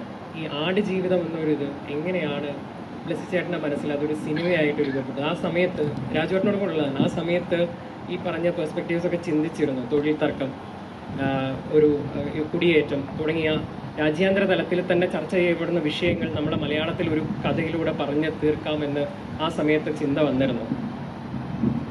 ആദ്യമായിട്ട് പറയുകയാണെങ്കിൽ ഇതിൻ്റെ ഒരു ദൃശ്യ സാധ്യതയാണ്, ഒരു സിനിമയ്ക്ക് ഏറ്റവും ആവശ്യമായിട്ടുള്ള ഒരു ദൃശ്യ സാധ്യതയാണ്. അപ്പം അത് ഏറെ സമ്പന്നമായിരിക്കുന്ന ഒരു വലിയ ഒരു ഭൂമികയിൽ നിന്നിട്ടാണ് ഈ സിനിമ പറയുന്നത്, ഈ കഥ പറയുന്നത്. രണ്ടാമത്തെ വിഷയം, ഇത് പറയുന്ന കഥ ലോകമെമ്പാടും സംസാരിക്കപ്പെടേണ്ടിയ അല്ലെങ്കിൽ മനസ്സിലാക്കപ്പെടേണ്ടിയ ഭാഷയ്ക്കപ്പുറമായിട്ട് ഒരു ലാംഗ്വേജ് ഇല്ലാതെ എല്ലാവരുടെയും അനുഭവങ്ങളിൽ കൂടെ യാത്ര ചെയ്യേണ്ടിയാണ് എന്നുള്ളതാണ് ഇതിനെ യൂണിവേഴ്സലാക്കുന്നത്. അപ്പം അതുകൊണ്ട് തന്നെയാണ് ഇതിനൊരു വലിയൊരു ഭാരിച്ച അധ്വാനം ആവശ്യമാണ്. ഒപ്പം തന്നെ ഇതിൻ്റെ ഒരു വളർച്ച അല്ലെങ്കിൽ ഇത് എത്തപ്പെടേണ്ട അത്തരത്തിലായിരിക്കണമെന്ന് ആഗ്രഹിക്കുന്നതുകൊണ്ടാണ് AR റഹ്മാൻ ഉണ്ടാകുന്നത്. അല്ലെങ്കിൽ ഒരു മലയാള സിനിമ ചെയ്യുമ്പോൾ ഒരു ഓസ്കാർ വിന്നറായ അല്ലെങ്കിൽ ലോകം മുഴുവൻ അറിയുന്ന ഒരു മ്യൂസിഷ്യൻ ഉണ്ടാകുന്നത് അങ്ങനെയാണ്, റസൂൽ ഉണ്ടാകുന്നത്. അങ്ങനെ ഇതിലെ എല്ലാ ടെക്നീഷ്യൻസിൻ്റെയും ഒരു എന്ന് വെച്ചാൽ ഏറ്റവും ഇന്ത്യയിൽ നമുക്ക് കിട്ടാവുന്ന ഏറ്റവും വലിയ ഒരു പ്രോഡക്റ്റായിട്ട് മാറുക, സിനിമയായിട്ട് മാറുക എന്നുള്ളത്, ആ സിനിമ അത്രയധികം സംസാരിക്കാൻ കെൽപ്പുള്ളതാണെന്നുള്ള ഒരു തിരിച്ചറിവ് ഇൻ ദി വെരി ബിഗിനിങ് ഞങ്ങൾക്ക് ഉണ്ടായിരുന്നു. രാജുവേട്ടനും ആ കഥ വായിച്ചതിനപ്പുറം നമ്മൾ ഈ പറയുന്ന വിഷയങ്ങളൊക്കെ അതിൽ ഉൾക്കൊള്ളിച്ച് തന്നെ നമുക്കത് ഒരു പ്രൊഡക്റ്റായിട്ട് വിദേശത്ത് ഒരു ലോകത്തിന് മുന്നിൽ അവതരിപ്പിക്കാൻ കഴിയുന്ന അന്നേ തോന്നിയിരുന്നു. ഈ 2009 ഈ സിനിമ ചെയ്യാമെന്ന് തീരുമാനിക്കുമ്പോഴേ ഇതൊരു ഗ്ലോബൽ ആയിട്ടുള്ള യൂണിവേഴ്സൽ ആയിട്ടുള്ള ഒരു തീമാറ്റിക് ബാക്കിംഗ് ഉള്ള സിനിമയാണെന്നുള്ളൊരു തിരിച്ചറിവ് ബ്ലസ്ചേട്ടനും എനിക്കും ഒക്കെ തന്നെ ഉണ്ടായിരുന്നു. സിനിമയല്ല, പുസ്തകവും ആ കഥയും ആ ജീവിതവും അങ്ങനെയാണെന്നുള്ളൊരു തിരിച്ചറിവ് ഉണ്ടായിരുന്നു. ഇതിനകത്തൊരു പലപ്പോഴും ഡിസ്കഷൻസിൽ നമ്മൾ മിസ്സായി പോകുന്ന ഒരു പോയിന്റ് എന്താണെന്ന് വെച്ചാൽ, നമ്മൾ ആടുജീവിതത്തെ കുറിച്ച് സംസാരിക്കുമ്പോൾ ഏറ്റവും എളുപ്പത്തിൽ ഡിസ്കഷനിലേക്ക് വരുന്നത് മൈഗ്രേഷനെ കുറിച്ചാണ്. കുടിയേറ്റം, അല്ലെങ്കിൽ നമ്മൾ ഒരു ബെറ്റർ ലൈഫ് തേടി മറ്റൊരു രാജ്യത്തിൽ പോവുക അല്ലെങ്കിൽ മറ്റൊരു സ്ഥലത്ത് പോവുക എന്ന് പറയുന്നത്. അതിലും യൂണിവേഴ്സലാണ് അതിന് പുറകിലുള്ള ദ ബ്രോഡർ പെർസ്പെക്റ്റീവ്. ഈ മൈഗ്രേഷൻ എന്ന് പറയുന്നതിന്റെ ആക്ച്വൽ റീസൺ ഈ സെഗ്രിഗേഷൻ. അത് സോഷ്യലി ആണെങ്കിലും പൊളിറ്റിക്കലി ആണെങ്കിലും ഇക്കോണമിക്കലി ആണെങ്കിലും ഇപ്പൊ ഹ്യൂമാനിറ്റേറിയൻ ഘടകങ്ങളിലാണെങ്കിലും സെഗ്രിഗേഷനാണ് മൈഗ്രേഷന്റെ കാരണമാകുന്നത്. എന്ന് വെച്ചാൽ ഇപ്പോൾ ലോകത്തിന്റെ സമ്പദ്ഘടന, ചില പ്രദേശങ്ങൾ കുറച്ചുകൂടെ നല്ല സാമ്പത്തിക ശേഷിയുള്ള സമ്പദ്ഘടനയുള്ള പ്രദേശങ്ങളിലേക്ക് കുടിയേറാൻ മനുഷ്യർക്ക് എപ്പോഴും ഒരു ഉള്ളിൽ തന്നെ ഒരു ആഗ്രഹമുണ്ടാവും. പൊളിറ്റിക്കലി ഒട്ടും പൊളിറ്റിക്കലി പീസ്ഫുൾ അല്ലാത്ത നമുക്കൊരു സസ്റ്റനൻസ് ഗ്യാരണ്ടീഡ് അല്ലാത്ത ഒരു പ്രദേശത്ത് ജീവിക്കുന്ന ഒരു കുടുംബത്തിന് അല്ലെങ്കിൽ ഒരു വ്യക്തിക്ക് സമാധാനപരമായ ഒരു ജീവിതം ജീവിക്കണമെങ്കിൽ മറ്റൊരു സ്ഥലത്തേക്ക് യാത്രയായി അവിടെ ജീവിക്കാം എന്ന് ആഗ്രഹിക്കുന്നത് പൊളിറ്റിക്കൽ. അപ്പോൾ എന്താണ് ഈ സെഗ്രിഗേഷൻ എന്ന് പറയുന്നത്? ഇത്രയും വലിയൊരു ലോകമുള്ളപ്പോൾ അവിടെ ചില സ്ഥലങ്ങളിലാണ് ഇക്കോണമിക്കലി ബെറ്റർ, പൊളിറ്റിക്കലി ബെറ്റർ, അല്ലെങ്കിൽ ഹ്യൂമാനിറ്റേറിയൻ സ്ഥിതിഗതികൾ കുറച്ചുകൂടെ ബെറ്റർ ആകുന്നത്. ഈ സെഗ്രിഗേഷൻ എന്ന് പറയുന്നത്, നിങ്ങൾ എന്ന് പറയുന്ന സെഗ്രിഗേഷൻ എന്ന് പറയുന്നത് ഇൻഫാക്ട് ഈ സിനിമ കൺസീവ് ചെയ്യപ്പെട്ട 2009 എന്ന കാലഘട്ടത്തിനേക്കാൾ കൂടുതൽ ഇന്ന് പ്രസക്തമാണ്. നമ്മുടെ ഇന്നത്തെ ഒരു ജനറൽ കാര്യങ്ങൾ ഇന്ന് നമ്മൾ ഇവിടുന്ന് ഈ സിനിമയെക്കുറിച്ച് സംസാരിക്കുമ്പോഴും ലോകത്തിന്റെ പലയിടങ്ങളിൽ ബോർഡേഴ്സ് എങ്ങനെ പ്രൊട്ടക്ട് ചെയ്യാം, അന്യരെ എങ്ങനെ നമ്മുടെ രാജ്യത്തേക്ക് കൊണ്ടുവരാതെ ഇരിക്കാം എന്നുള്ളതിനെ കുറിച്ച് വളരെ തീവ്രമായ ചർച്ചകൾ നടന്നുകൊണ്ടിരിക്കുന്ന ഒരു കാലഘട്ടമാണ്. നമ്മളൊരു കാര്യം ആലോചിക്കേണ്ടത് 100 ചില്ലാനം വർഷങ്ങൾക്ക് മുമ്പ് വിസ ഇല്ല ഈ ലോകത്ത്. ആർക്ക് വേണമെങ്കിലും എങ്ങോട്ട് വേണമെങ്കിലും പോകാം. അവിടെ നിന്ന് നമ്മുടെ എക്സിസ്റ്റൻസിന്റെ ഒരു മൈക്രോകോസമായ 100 വർഷങ്ങൾക്കിപ്പുറം നമ്മൾ ഇന്ന് ഏറ്റവും കൂടുതൽ ചർച്ച ചെയ്യുന്നത് how do we protect our borders എന്നുള്ളതിനെ കുറിച്ചാണ്. അപ്പൊ ഈ സെഗ്രിഗേഷൻ എന്ന് പറയുന്നത് വളരെ പ്രസക്തമായ ഇന്ന് ചർച്ച ചെയ്യപ്പെട്ടുകൊണ്ടിരിക്കുന്ന എല്ലാ ഭരണവ്യവസ്ഥിതികളുടെയും ഒരു പ്രയോറിറ്റിയായി മാറിക്കൊണ്ടിരിക്കുന്ന ഒരു വിഷയമാണ്. ഈ സെഗ്രിഗേഷൻ ആണ് മൈഗ്രേഷന്റെ റീസൺ. അത് ഇന്ന് എക്സ്ട്രീംലി റെലവെന്റ് ആയ, എക്സ്ട്രീംലി ഇന്ന് ടുഡേസ് പ്രോബ്ലമായ ഒരു വിഷയമാണ്. ഈ വിഷയത്തിൽ നിന്നുണ്ടാകുന്നതാണ് ഈ മൈഗ്രേഷനും. ആ മൈഗ്രേഷന്റെ ഒരു സ്റ്റാർക്ക് റിമൈൻഡർ, അതിലെ ഒരു പേഴ്സ്പെക്റ്റീവിന്റെ ഒരു സ്റ്റാർക്ക് റിമൈൻഡർ ആണ് നജീബിന്റെ കഥയും ആടുജീവിതം എന്ന് പറയുന്ന സിനിമയും. അപ്പൊ അത് ട്രൂലി ഗ്ലോബൽ ആണ് എന്നും ലോകത്തിലെ ഏത് പ്രദേശത്ത് പോയി നമ്മൾ ഈ സിനിമ കാണിച്ചാലും ഇത് സംസാരിക്കുന്ന വിഷയം അല്ലെങ്കിൽ ഈ കഥ ഇമ്പാർട്ട് ചെയ്യാൻ ശ്രമിക്കുന്ന ഇമോഷൻസ് എന്ന് പറയുന്നത് ട്രൂലി ഒരു ഭാഷയ്ക്കും പ്രദേശത്തിനുമൊക്കെ അതീതമാണ് എന്നുള്ളതും ഈ സിനിമയുടെ വലിയ ക്വാളിറ്റീസ് ആയിട്ട് എനിക്ക് തോന്നിയിട്ടുണ്ട്. അത് ഇന്നല്ല, 2009 തന്നെ. അന്ന് തന്നെ ബ്ലസ് ചേട്ടന്റെയും എന്റെയും ആഗ്രഹം, എന്റെ വർഷങ്ങൾക്ക് മുമ്പുള്ള ഇന്റർവ്യൂസ് ആടുജീവിതത്തിനെ കുറിച്ച് എടുത്ത് നോക്കിയാലും ഒരുപക്ഷെ നിങ്ങൾക്ക് കേൾക്കാൻ സാധിക്കും. അന്നേ ഞാൻ പറഞ്ഞിരിക്കുന്നത് ഇത് കേരളം എന്ന് പറയുന്ന ഒരു കൊച്ചു സംസ്ഥാനത്തിൽ നിന്നും ഞങ്ങൾ ഉണ്ടാക്കിയ ഒരു സൃഷ്ടിയാണ് എന്ന് പറഞ്ഞ് ലോകത്തിന്റെ മുന്നിൽ പ്രസന്റ് ചെയ്യാൻ സാധിക്കുന്ന ഒരു സിനിമയാക്കാനാണ് ഞങ്ങളുടെ ശ്രമം എന്നാണ് ഞാൻ അന്നേ പറഞ്ഞിരിക്കുന്നത്. അതല്ലാതെ ഇപ്പൊ ഈ സിനിമ തിയേറ്ററിൽ ഇറങ്ങി ഓടി ഇതിന്റെ ഇൻവെസ്റ്റ്മെന്റ് തിരിച്ചു കിട്ടുക എന്നുള്ളതാണെങ്കിൽ ഇത്ര വലിയൊരു എഫേർട്ടിന്റെയോ അല്ലെങ്കിൽ നമുക്ക് ലഭിക്കാവുന്ന ഏറ്റവും വലിയ ടെക്നീഷ്യൻസിനെ അവരുടെ ശമ്പളം കൊടുത്ത് കൊണ്ടുവരിക എന്ന് പറയുന്നതിന്റെ അതൊന്നും ഒരു പ്രയോറിറ്റി ആയിട്ട് കാണേണ്ട കാര്യമില്ല. ഈ സിനിമ ചെയ്യുമ്പോൾ ഇതിന്റെ ബെസ്റ്റ് പോസിബിൾ വേർഷൻ ചെയ്യണം എന്ന ഒരു ദൃഢനിശ്ചയം ഉണ്ടായിരുന്നു ബ്ലസ് ചേട്ടന്റെ. അതിന്റെ ഫലമായിട്ടാണ് ഇന്ന് ഇത്രയും പൈസ മുടക്കി ഇത്രയും എഫേർട്ട് എടുത്ത് ഈ സിനിമ ഉണ്ടാകുന്നത്. And I am really proud. ഞാൻ അഭിനയിച്ച സിനിമ ആയതുകൊണ്ട് ആ പറയുന്നതിൽ അർത്ഥമില്ല. പക്ഷെ ആടുജീവിതം എന്ന് പറയുന്ന സിനിമ ഇപ്പൊ മറ്റൊരു നടനാണ് അഭിനയിച്ചിരുന്നെങ്കിൽ ഇന്ന് നിങ്ങളെല്ലാവരും ഈ സിനിമയെ സപ്പോർട്ട് ചെയ്യാൻ വന്നിരിക്കുന്നത് പോലെ അന്ന് ഞാൻ പോയനെ. I would have been there. കാരണം ഇത് എന്റെ സിനിമ, ബ്ലസ് ചേട്ടന്റെ സിനിമ എന്നുള്ളതിൽ നിന്നൊക്കെ വളർന്നു കഴിഞ്ഞു. ആൻഡ് ഇൻ ഓൾ ഓണസ്റ്റി ഇപ്പൊ നമ്മൾ എല്ലാവരും ഈ സിനിമയെ കുറിച്ച് സംസാരിക്കുന്നു. ഈ സിനിമയ്ക്ക് തിയേറ്ററിൽ നിന്ന് കിട്ടേണ്ട അല്ലെങ്കിൽ സാമ്പത്തികമായിട്ട് കിട്ടേണ്ട സ്വപ്നതുല്യമായ ഒരു സ്വീകാര്യത കിട്ടിക്കഴിഞ്ഞു. ഇന്ന് നമ്മൾ ഇവിടെ ഇരുന്നിട്ട് സംസാരിക്കുന്നതിന്റെ കാരണം ആടുജീവിതത്തിന്റെ കളക്ഷൻ പോരെ, എങ്ങനെയെങ്കിലും കളക്ഷൻ കൂടണം എന്നതിന് വേണ്ടിയല്ല നമ്മൾ ഇരുന്ന് സംസാരിക്കുന്നത്, അല്ലേ? We are all here for a greater cause. അപ്പൊ അതിൽ എനിക്ക് ഒരുപാട് സന്തോഷം. And I hope the film achieves its true potential. അതിന്റെ ട്രൂ പൊട്ടൻഷ്യൽ എന്ന് പറയുന്നത് വളരെ വലുതാണെന്ന് വിശ്വസിക്കുന്നതാണ് ഞാൻ. ഇനി പലപ്പോഴും നമുക്കിവിടെ എല്ലാവർക്കും അറിയുമെന്ന് അറിയില്ല, എങ്ങനെയാണ് ആടുജീവിതം ഇപ്പം ഇന്ത്യയിൽ എല്ലാവരും ആടുജീവിതം കണ്ടു. വേൾഡ് പെർസ്പെക്റ്റീവിലേക്ക് ഇത് ഇറക്കുകയാണെങ്കിൽ മറ്റു ഭാഷകൾ, ഇന്ത്യക്ക് അപ്പുറത്ത് മറ്റു ഭാഷകളിലേക്ക് ആളുകൾ ഇത് കാണണമെങ്കിൽ ഡൗട്ടാണ്. എങ്ങനെയാണ് നമ്മൾ പുറത്തേക്ക് ഈ സിനിമയെ ഇന്ത്യക്ക് പുറത്തേക്ക് വലിയൊരു വേദിയിലേക്ക് എത്തിക്കാനുള്ള കടമ്പകൾ എന്തൊക്കെയാണ് എന്നതാണ് അറിയേണ്ടത്. ഇതിന്റെ ഒരു സ്വപ്ന സാക്ഷാത്കാരം എന്ന് പറയുന്നത് ഇപ്പൊ ഇന്നിപ്പോ ഇതൊരു മലയാള സിനിമ എന്ന നിലയ്ക്ക് നമ്മുടെ ഇൻഡസ്ട്രിയുടെ ചരിത്രത്തിലെ തന്നെ ഏറ്റവും വലിയ വിജയങ്ങൾ ഒന്നായി മാറി. മലയാളികൾ വലിയ സ്വീകാര്യത, ലോകമെമ്പാടുമുള്ള മലയാളികൾ വലിയ സ്വീകാര്യത ഈ സിനിമയ്ക്ക് തന്നു. ഇന്നിപ്പോ ഈ സിനിമ ഒരു ചർച്ചാ വിഷയമായി നിൽക്കുന്നു. ഈ ചർച്ചകൾ ആടുജീവിതത്തെക്കുറിച്ച് നടന്നുകൊണ്ടിരിക്കുമ്പോൾ തന്നെ ഒരു വലിയ സ്റ്റുഡിയോ ഹൗസോ അല്ലെങ്കിൽ ഒരു ഇൻഡിപെൻഡന്റ് വെഞ്ചർ ക്യാപിറ്റലിസ്റ്റ് ഇൻവെസ്റ്ററോ അങ്ങനെ ആരെങ്കിലും ഇതൊരു എക്സ്ട്രീം പൊട്ടൻഷ്യൽ ഉള്ള ഒരു പീസ് ഓഫ് ആർട്ടാണ് എന്ന് തിരിച്ചറിഞ്ഞ് ഇതിനൊരു ഇന്റർനാഷണൽ പ്രസൻസ്. ഇപ്പൊ ഞാനൊരു ചെറിയ കഥ പറയാം. 16 ലക്ഷം രൂപയ്ക്ക് നിർമ്മിച്ച സിനിമയാണ് സന്തോഷ് ശിവൻ സംവിധാനം ചെയ്ത ടെററിസ്റ്റ് എന്ന് പറയുന്ന സിനിമ. 16 ലക്ഷം രൂപയാണ്. എനിക്കറിയാം, സന്തോഷ് പറഞ്ഞിട്ടുണ്ട്. ബ്യൂട്ടിഫുൾ ഫിലിമാണ്, കണ്ടിട്ടൊന്നും അറിയില്ല, വളരെ മനോഹരമായ സിനിമയാണ്. അപ്പൊ ഈ സിനിമ അന്ന് നിർമ്മിച്ചിട്ട് ഇത് അവിടെ ഇവിടെ ചെറിയ ചില ഫിലിം ഫെസ്റ്റിവൽസിൽ കാണിക്കുന്നു, ചില സെലക്ടഡ് ആൾക്കാർക്ക് ഈ സിനിമ പ്രദർശിപ്പിക്കുന്നു. അങ്ങനെ US എവിടെയോ ഈ സിനിമ കാണിച്ച ഒരു പ്രദർശനത്തിൽ ജോൺ മാൽക്കോവിച്ച് എന്ന് പറയുന്ന നടൻ അന്ന് ആ ഷോയിന്റെ ഭാഗമായിരുന്നു. അദ്ദേഹം ഈ സിനിമ കണ്ടിട്ട് സന്തോഷ് ശിവന്റെ അടുത്ത് you have made A truly international film, ഇത് ഇങ്ങനൊന്നുമല്ല എന്ന് പറഞ്ഞ് ജോൺ മാൽക്കോവിച്ച് ആ സിനിമ വാങ്ങിക്കുകയായിരുന്നു. ഇന്ന് നിങ്ങൾ ടെററിസ്റ്റിന്റെ ബ്ലൂറേയോ DVD എടുക്കുകയാണെങ്കിൽ ജോൺ മാൽക്കോവിച്ച് പ്രസൻസ് എന്ന് മുകളിലുണ്ട്. അദ്ദേഹം ഈ സിനിമ ടെററിസ്റ്റ് എന്ന സിനിമ ഏറ്റെടുത്തതിന് ശേഷമാണ് അതിന് ആക്ച്വലി ഒരു ഫുൾ ഓൺ ഇന്റർനാഷണൽ റെക്കഗ്നിഷൻ കിട്ടുന്നതും പല രാജ്യങ്ങളിൽ ഈ സിനിമ പ്രദർശിപ്പിക്കപ്പെടുന്നതും. അങ്ങനെ എന്തെങ്കിലുമാണ് ഇനി സംഭവിക്കേണ്ടത് ആടുജീവിതം എന്ന സിനിമയ്ക്ക്. അതാണ് ഇതിന്റെ അടുത്തൊരു ബ്ലസ് ചേട്ടനും ഞാനും കിടന്നുറങ്ങുമ്പോൾ ഇപ്പോൾ കാണുന്ന സ്വപ്നം അതാണ്. നമ്മൾ ഏതെങ്കിലും ഒരു അരീനയിൽ ഒരാൾ ഈ സിനിമ കണ്ടിട്ട് man this film deserves to travel എന്ന് പറയുകയും അപ്പൊ ആൾക്കാരെ എനിക്കറിയാം ഇപ്പൊ തന്നെ ചോദ്യങ്ങൾ വരും, എന്നാ പിന്നെ അതിന്റെ ചെലവ് പൃഥ്വിരാജ് ഏറ്റെടുത്തൂടെ, അല്ലെ ബ്ലസ്സിക്ക് അങ്ങ് ഏറ്റെടുത്തൂടെ എന്നുള്ളത്. സാമ്പത്തികമായ കാര്യങ്ങൾ മാത്രമല്ല, ആക്ച്വലി പൈസ എന്നുള്ളത് മാത്രമാണെങ്കിൽ ഒരു പക്ഷെ ഇവിടെ തന്നെ ഉണ്ടായിരിക്കും. ഈ സിനിമയോട് അത്രയും സ്നേഹമുള്ള ആൾക്കാർ ഇവിടെ തന്നെ ഉണ്ടായിരിക്കും. അതിനൊരു പ്രോസസ്സിനെ കുറിച്ചുള്ള ഒരു അറിവ് വേണം, അത് എക്സിക്യൂട്ട് ചെയ്യാനുള്ള ഒരു എന്താ പറയാ ഒരു ബാക്കപ്പ് വേണം, ഇൻഫ്രാസ്ട്രക്ചർ വേണം, പിടിപാട് വേണം എന്ന്. എക്സാക്ട്ലി. എന്നെങ്കിലും ഒരു കാലഘട്ടത്തിൽ അത് എനിക്ക് ഉണ്ടാവുകയാണെങ്കിൽ സത്യമായിട്ടും അന്നൊരു ആടുജീവിതം ഉണ്ടായാൽ ഞാനത് ചെയ്യും കേട്ടോ, 100%. ആടുജീവിതം എന്ന ടൈറ്റിൽ തന്നെ യഥാർത്ഥത്തിൽ ഒരു മുദ്രയാണ്. ഇത് വർഷങ്ങളായിട്ട് നമ്മളിപ്പോൾ ഈ ഒരു സിനിമ വന്നതിന് ശേഷം സംസാരിക്കുന്നു എന്ന നിലയ്ക്കല്ല. ആടുജീവിതം എന്ന ടൈറ്റിൽ ഒരുപാട് നിലയിൽ കേരളീയ സമൂഹത്തിൽ ചർച്ച ചെയ്യപ്പെട്ടിട്ടുണ്ട്.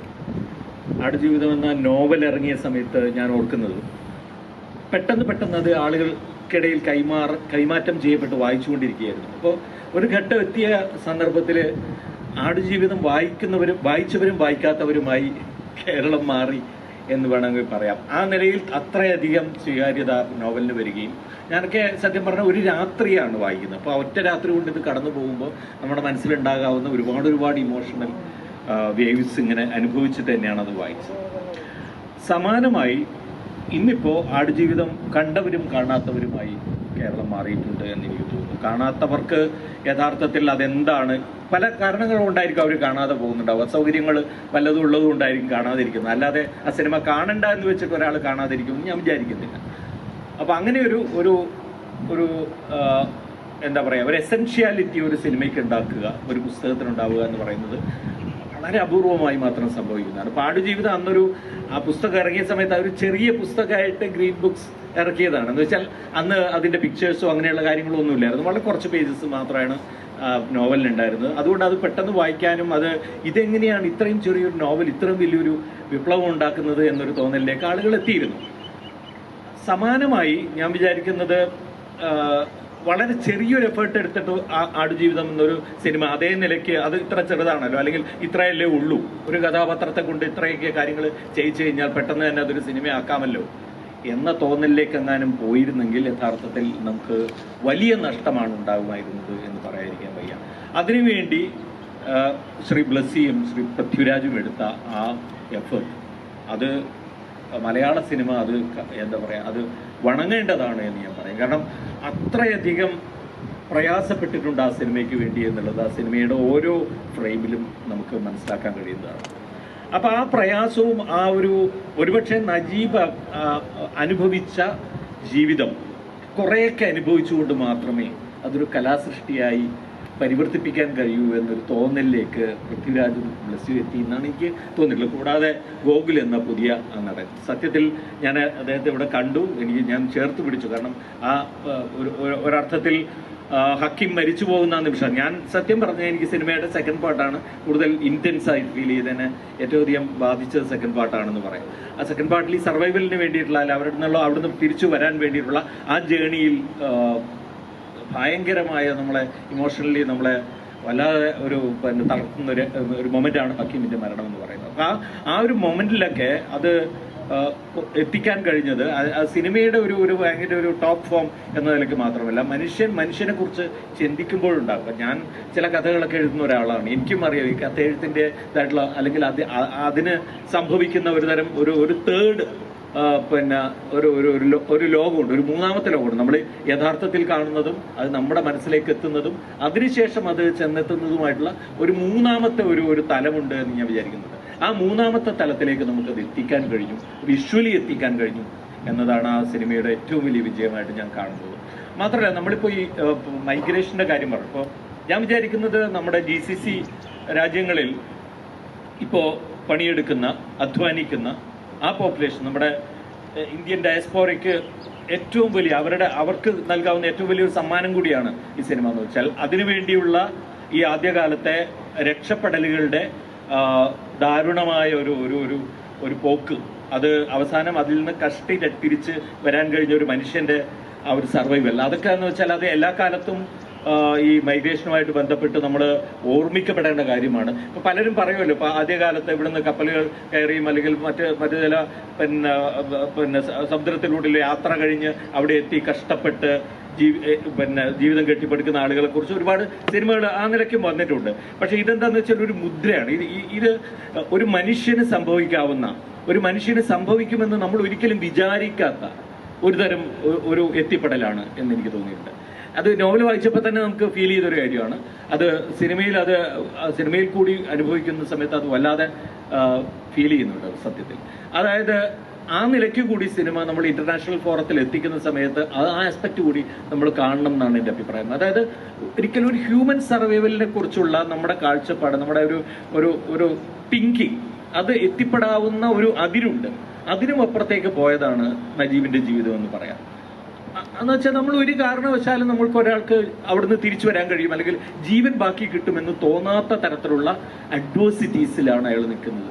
അപ്പൊ അത് എങ്ങനെ തരണം ചെയ്തു? ഒരു ജീവന്റെ ഒരു അവസാനത്തെ ബാക്കിയുണ്ട്, അവസാനത്തെ തുണ്ട് വസ്ത്രങ്ങൾ കൊണ്ട്, അവസാനത്തെ തുണ്ട് ഒരു എന്താ പറയാ, ഒരു ചെറിയ ബാഗ് തൂക്കിലേറ്റി കയ്യിൽ ഇങ്ങനെ ഏറ്റിക്കൊണ്ട് തിരിച്ചു വന്നുകൊണ്ട് അതും പോലെ കൂട്ട് നഷ്ടപ്പെട്ടുകൊണ്ട് ഒരു മനുഷ്യൻ തിരിച്ചെത്തുകയാണ്. അപ്പൊ അതിലുണ്ടാകുന്ന ഒരു ഹ്യൂമൻ സർവൈവലിന്റെ ഒരു സ്റ്റോറി ഉണ്ട്. അത് ഭയങ്കരമാണ്. അതും കൂടി നമ്മൾ ഇന്റർനാഷണലി നമുക്ക് കാണിക്കാൻ കഴിയണം.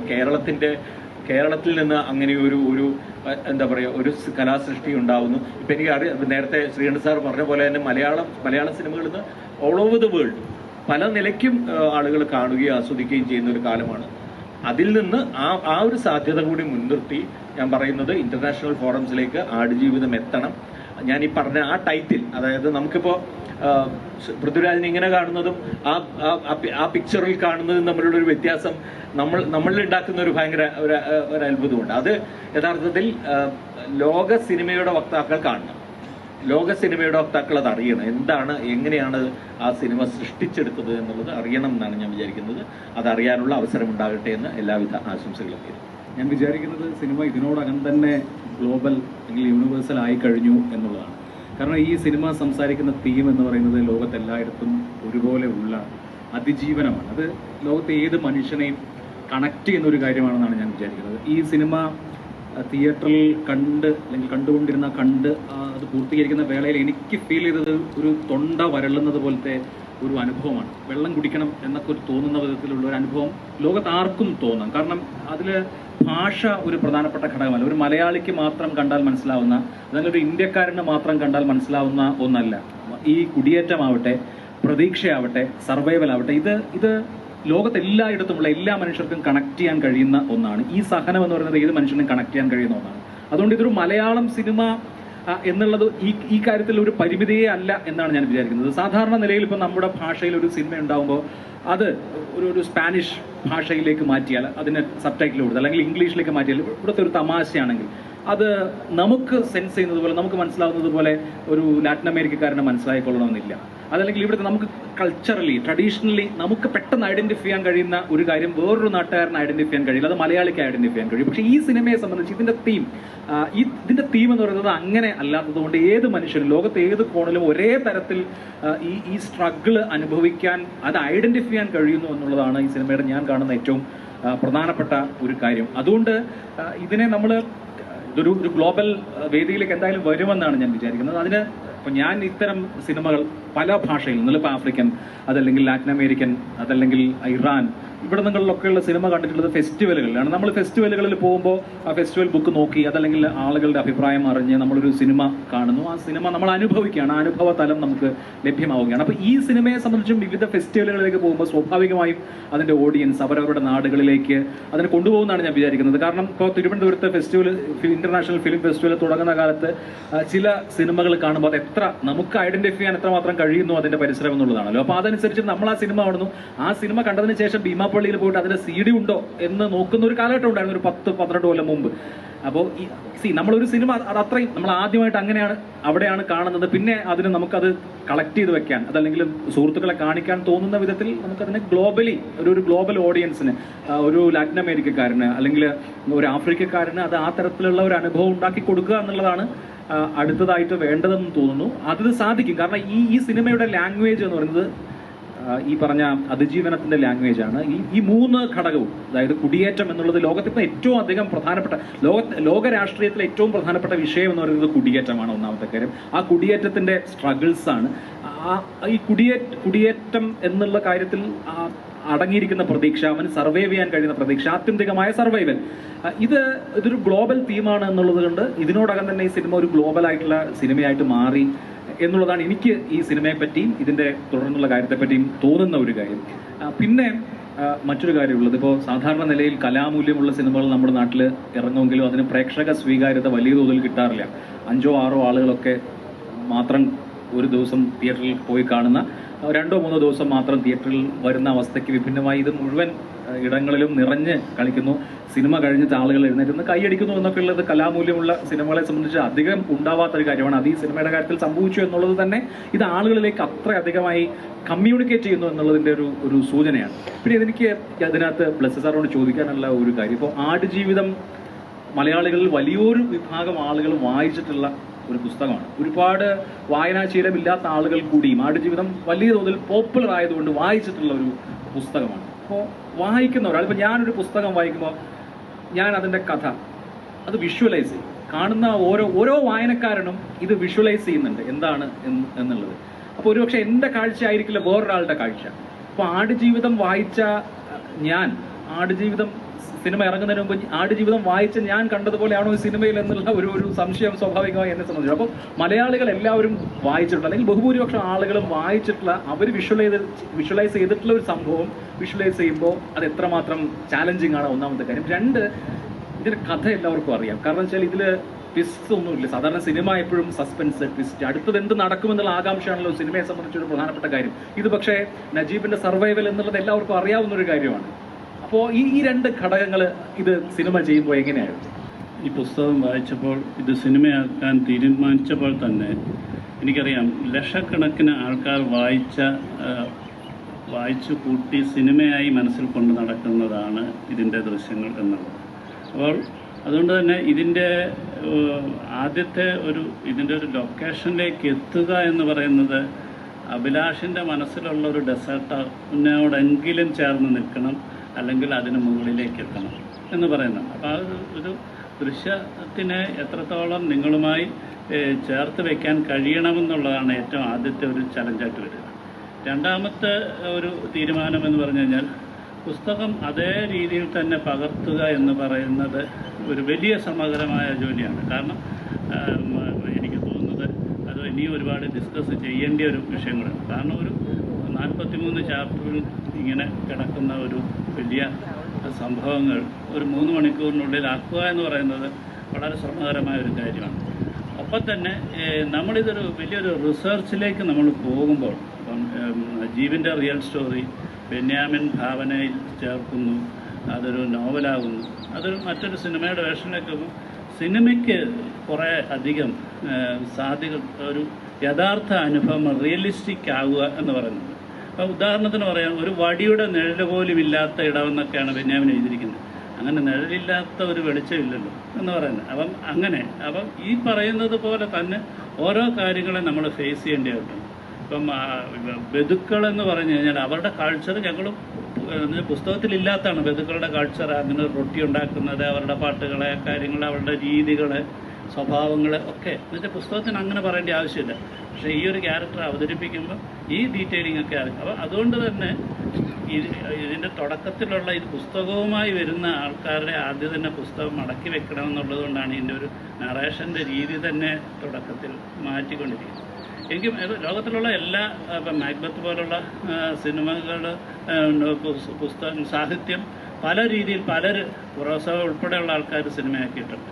അവരെല്ലാം അവരുടേതായിട്ടുള്ള ഒരു സ്വാതന്ത്ര്യം ഉപയോഗിച്ചുകൊണ്ടാണ് ഈ അഡാപ്റ്റഡ് സ്ക്രിപ്റ്റ് എന്ന് പറയുന്നത്. അതല്ലാത്തതാണ് നമുക്കിപ്പോഴത്തെ നമ്മളൊരു പരാജയത്തിലേക്ക് പോകാം. പുതിയൊരു അനുഭവം ഏറ്റവും ഉദാഹരണമായി പറഞ്ഞു കഴിഞ്ഞാൽ പുസ്തകത്തിൽ ഡെസേർട്ട് ക്രോസിങ്ങിനെ കുറിച്ച് അദ്ദേഹം എഴുതിയിരിക്കുന്നത് ഒരു പൂരക്കാഴ്ച കണ്ടു നടക്കുന്നത് പോലെ എന്നാണ് എഴുതിയിരിക്കുന്നതെങ്കിൽ ഞങ്ങൾ ഈ സിനിമയുടെ ഏറ്റവും കോറായിട്ട് ഏറ്റവും ഹൈലൈറ്റ് ചെയ്ത് ഞങ്ങളെ സ്പർശിച്ചത് കാര്യം ഈ ഡെസേർട്ട് ക്രോസിങ്ങാണ്. അതാണ് ഏറ്റവും അധികം ഞങ്ങൾക്കും കോൺഫിഡൻസ് തന്നിരുന്നത്. എന്ന് വെച്ചാൽ ഇത് വായിച്ച ആളുടെ മനസ്സിലില്ല, വായനാനുഭവത്തിലില്ല എന്നുള്ളത് കൊണ്ട് തന്നെയാണ് അത് കൂടുതൽ ഏതാണ്ട് ഒരു 45 മിനിറ്റ്സിന് മേലെയാണ് ഡെസേർട്ട് എന്ന് പറയുന്നത് നമ്മൾ വിഷ്വലൈസ് ചെയ്തിരിക്കുന്നത്.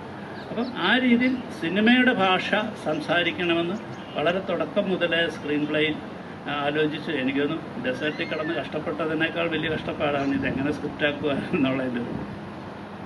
അങ്ങനെ എനിക്ക് തോന്നുന്നത് ഇപ്പോൾ നമ്മുടെ സിനിമ എന്നുള്ള നിലയിലുള്ള ചർച്ച ഇവിടെ സ്വാഭാവികമായി തന്നെ ഉണ്ടാവും. കാരണം ഇതിനൊരു നോമിനേഷൻ കിട്ടുകയാണെങ്കിൽ അതല്ലെങ്കിൽ ഏതെങ്കിലും ഒരു ഫോർത്തിൽ കോമ്പീറ്റ് ചെയ്യപ്പെടുമ്പോൾ സ്വാഭാവികമായും മലയാളികൾ ആ നിലയ്ക്ക് തന്നെയാണ് ചിന്തിക്കുക. അതിപ്പോൾ നമ്മൾ സോഷ്യൽ മീഡിയ എടുത്താൽ ഈവൻ സിനിമ കാണാത്ത ആളുകൾ പോലും സപ്പോർട്ട് ചെയ്യുമെന്നാണ് എനിക്ക് തോന്നുന്നത്. പിന്നെ ഇതൊരു മറ്റൊരു തരത്തിൽ ഗ്ലോബലി ചർച്ച ചെയ്യപ്പെടാൻ ഇപ്പോൾ പല രാജ്യങ്ങളിലും ഇന്ത്യൻ ഡയസ്പോറ വളരെ വളരെ വളരെ ശക്തമാണ്, പലയിടത്തും നെറ്റ്വർക്കാണ്. ഇവർക്ക് രണ്ടുപേർക്കും അത് നന്നായിട്ട് അറിയുകയും ചെയ്യും. ഇപ്പോൾ 24 ന്യൂസൊക്കെ ഞാനൊരിക്കൽ അമേരിക്ക പോയപ്പോൾ വലിയ തോതിൽ അവിടെ അവർ തന്നെ സ്വന്തമായിട്ട് ക്യാമ്പയിൻ ചെയ്യുന്ന മരം നടൽ പോലെ അല്ലെങ്കിൽ മാരത്തോൺ പോലെ സ്വന്തം എന്ന് വെച്ചാൽ അവിടുത്തെ മലയാളികൾ തന്നെ എല്ലാ സ്റ്റേറ്റിലും ഉള്ള മലയാളികൾ ഒരു നെറ്റ്വർക്കായി അവർക്ക് ആ നിലയ്ക്ക് കമ്മ്യൂണിക്കേറ്റ് ചെയ്യാൻ കഴിയുന്ന വിധത്തിലുള്ള സംഗതിയുണ്ട്. അപ്പോൾ അത്തരം ഇടങ്ങളിലൊക്കെ സ്ക്രീനിങ്ങുകളോ അവിടെ ആ നിലയ്ക്ക് നമ്മുടെ കമ്മ്യൂണിറ്റി അത് ചർച്ച ചെയ്യുകയാണെന്നുണ്ടെങ്കിൽ അത് കുറച്ചുകൂടി അടുത്ത ലെവലിലേക്ക് അവരുടെ സ്വാഭാവികമായി അവരുടെ കോവർക്കേഴ്സ് അതല്ലെങ്കിൽ അവർക്ക് സ്വാധീനിക്കാൻ കഴിയുന്ന ആളുകൾ, ഞാൻ പറഞ്ഞ സാധാരണ ജനങ്ങൾ. അപ്പോൾ ആ നിലയ്ക്ക് അത് അങ്ങനെ ഒരു ചർച്ചയായി മറ്റിടങ്ങളിൽ ശ്രദ്ധിക്കപ്പെടുക എന്നൊരു പോസിബിലിറ്റി കൂടി നോക്കേണ്ടതാണ്. ഒപ്പം അതുപോലെ തന്നെ ഫെസ്റ്റിവൽസ് ഒരു പ്രധാനപ്പെട്ട കാര്യമാണെന്ന് തോന്നുന്നു. നമ്മുടെ തന്നെ പല ഫിലിംസും ഇതുപോലെ ഫെസ്റ്റിവൽസിൽ ചർച്ചയായ സാഹചര്യമുണ്ടല്ലോ. അപ്പോൾ ഫെസ്റ്റിവലുകൾ ഇതൊക്കെ നടക്കും. ഒപ്പം ഇപ്പോൾ ഇവിടുത്തെ മീഡിയ ഇക്കോസിസ്റ്റത്തിന് ചെയ്യാൻ കഴിയുന്നത് ഇനിയിപ്പോൾ എന്തായാലും ഈ സിനിമയുമായി ബന്ധപ്പെട്ട കേരളത്തിൽ മിക്കവാറും ആളുകൾ കണ്ടു കഴിഞ്ഞു, അല്ലെങ്കിൽ ആ ഒരു എപ്പിസോഡ് അവസാനിച്ചു എന്ന് എനിക്ക് തോന്നുന്നു, അല്ലെങ്കിൽ കുറച്ച് ദിവസം കൂടിയല്ലേ ഉണ്ടാവുള്ളൂ. അതിനപ്പുറത്ത് ഓരോരോ ഇവന്റ് വരുമ്പോഴും അതിനെ എങ്ങനെ സപ്പോർട്ട് ചെയ്യാം എന്നുള്ളതാണ് കേരളത്തിലെ മീഡിയ ഇക്കോസിസ്റ്റത്തിന് ചെയ്യാൻ പറ്റുന്ന ഒരു കാര്യം. അതുപോലെ ഇതിനകത്ത് ഇപ്പം നേരത്തെ പൃഥ്വി പറഞ്ഞ ഒരു പോയിന്റ് എനിക്ക് വളരെ സ്ട്രൈക്കിംഗ് ആയി തോന്നി. എന്ന് വെച്ചാൽ ഈ ആടുജീവിതം പൃഥ്വിയല്ല ചെയ്യുന്നിരുന്നു എങ്കിൽ പോലും ഇതിൻ്റെ ഒരു പൊട്ടൻഷ്യൽ മനസ്സിലാക്കി പൃഥ്വിക്ക് ക്യാപ്പബിലിറ്റി ഉണ്ടായിരുന്നുവെങ്കിൽ ഒരു പക്ഷേ പൃഥ്വി അതിൻ്റെ കാര്യങ്ങൾ മുന്നോട്ട് കൊണ്ടുപോകാൻ ഒരു ഗ്ലോബൽ വേദിയിലേക്ക് കൊണ്ടുപോകാൻ ചെയ്യുമായിരുന്നു എന്നുള്ളത് ആ തോട്ട് പ്രോസസ്സ് ഇപ്പോൾ നമ്മളിവിടെ ഇരുന്ന് ചർച്ച ചെയ്യുമ്പോൾ നമുക്ക് എല്ലാവർക്കും ആ ഒരു മനസ്സ് വരുന്നു. ഇതേ രീതിയിൽ നമ്മുടെ ഫ്രറ്റേണിറ്റിക്കകത്ത് ഫിലിം ഫ്രറ്റേണിറ്റിക്കകത്ത് മലയാളത്തിൽ ഇപ്പോൾ ഒരു ഉദാഹരണം പറയുകയാണെങ്കിൽ നമ്മൾ തൊട്ടപ്പുറത്ത് തമിഴ്നാട്ടിലോട്ട് നോക്കുകയാണെങ്കിൽ റീസെൻ്റ്ലി നമ്മൾ കണ്ട ഒരു ഓഡിയോ ലോഞ്ചോ അതോ സിനിമയുടെ പ്രമോഷനോ ഭാഗമായി നമ്മുടെ പുന്നിയൻ സെൽവത്തിൻ്റെ നമ്മൾ ഓർക്കുന്ന ആ ഇൻഡസ്ട്രിയിലെ ഒരുമാതിരിപ്പെട്ട ജൂനിയർ സീനിയർ വ്യത്യാസമില്ലാതെ എല്ലാ താരങ്ങളും അടിയറ പ്രവർത്തകരും വന്ന് നിരന്നു ഇതിൻ്റെ പോസിബിലിറ്റി എനിക്ക് അറിയില്ല. പക്ഷേ ഞാൻ ഈ ഒരു പ്ലാറ്റ്ഫോമിൻ്റെ ഒരു ചർച്ചയുടെ ഇമ്പോർട്ടൻസ് അതിൽ ഒക്കെ ഊന്നിക്കൊണ്ടാണ് എന്നുള്ളത് കൊണ്ട് മാത്രം പറയുകയാണ്. അങ്ങനെ ഒരു സാധ്യതയെക്കുറിച്ചും ആരായാവുന്നതാണ്. ഇത് പോസിബിലിറ്റി എന്നുള്ള നിലയ്ക്ക് മാത്രം പരിഗണിച്ചാൽ മതി. അപ്പം പുറത്തു നിന്നുള്ള മറ്റ് എലമെൻറ്റുകളുടെ ഒക്കെ പിന്തുണയുടെ കൂടെ ഇവിടെ ഇതിനകത്ത് നിന്ന് തന്നെ ഒരു ഫോം നമ്മുടെ സിനിമ എന്നുള്ള ഒരു കൺസെപ്റ്റിലേക്ക് ഒരു ഫോർമേഷൻ ഉണ്ടാവുകയാണെങ്കിൽ അത് നന്നാവുമെന്ന് തോന്നുന്നു. ഈ നെക്സ്റ്റ് ഫ്യൂ ഡേയ്സിനുള്ളിൽ രജനീകാന്ത് സിനിമ കാണാനായിട്ട് ചോദിച്ചിട്ടുണ്ട്. അങ്ങനെയുള്ള അപൂർവമായി ചിലരെങ്കിലുമൊക്കെ ഇങ്ങോട്ട് ആവശ്യപ്പെടുന്നുണ്ട് സിനിമ കാണാനായിട്ട്. ഇതിൻ്റെ ഒരു റൗണ്ടിൽ നമ്മൾ സംസാരിച്ചു കഴിഞ്ഞപ്പോൾ ഞാൻ ചോദിക്കാൻ വെച്ചിരുന്ന ഒരു ചോദ്യം നിങ്ങളോട് രണ്ടുപേരോടുമുണ്ട്.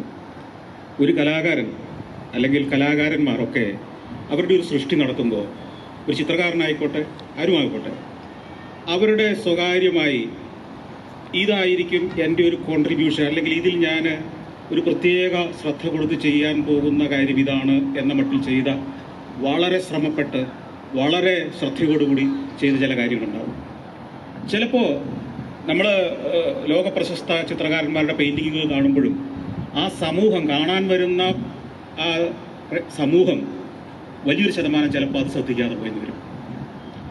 ഒരു സംവിധായകൻ എന്ന നിലയിൽ താങ്കളും അതിലെ പ്രധാന കഥാപാത്രത്തെ അവതരിപ്പിച്ച ശ്രീ പൃഥ്വിരാജുമൊക്കെ അത്ര ശ്രദ്ധയോടെ ചെയ്ത ഒരു കാര്യം, പ്രേക്ഷകർ ശ്രദ്ധിക്കാതെ പോയ ഏതെങ്കിലും ഒരു കാര്യം, അല്ലെങ്കിൽ അവിടെ അത് വേണ്ടത്ര ഒരു നോട്ട് ചെയ്യപ്പെടാതെ പോയോ എന്ന് സംശയിച്ച ചില കാര്യങ്ങളുണ്ടാവില്ലേ? കാരണം ഈ സിനിമ ടോട്ടാലിറ്റി നോക്കുമ്പോൾ ഞാൻ സിനിമയെ വളരെ ക്രിട്ടിക്കലായിട്ട് ഇവാലുവേറ്റ് ചെയ്യുന്ന ഒരാളാണ്. കാരണം ഏറ്റവും മികച്ചത് എന്ന് പറയുന്ന പല സിനിമകളും കാണുമ്പോൾ നമുക്കതിനകത്ത് പല സ്പെല്ലിംഗ് മിസ്റ്റേക്കുകളും, അല്ലെങ്കിൽ കണക്ട് ചെയ്യുന്നില്ല, അല്ലെങ്കിൽ പല കാര്യങ്ങളിൽ അനാവശ്യമായ വഴികളിലൂടെ പോയി എന്നൊക്കെ നമുക്ക് തോന്നാറുണ്ട്.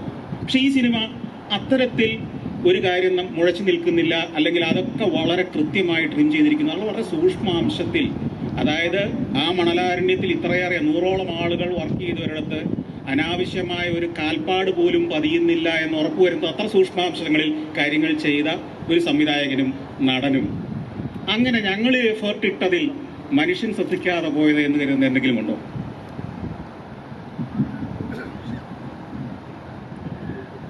ഈ ചോദ്യങ്ങൾക്കൊക്കെ ഏറ്റവും അധികം ഞാൻ കടപ്പെട്ടിരിക്കുന്നത് എൻ്റെ ടീമിനോടാണ്.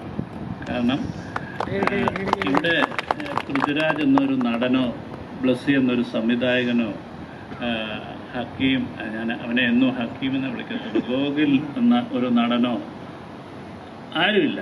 കാരണം എനിക്ക് തോന്നിയത് ഇത് ആദ്യ ഷെഡ്യൂൾ മുതൽ നമ്മൾ ചെയ്യുന്നത് നമുക്ക് സാധിക്കുന്നതിനും അപ്പുറമായ ഒരു മോഹത്തിലാണ് ചെയ്യുന്നത്.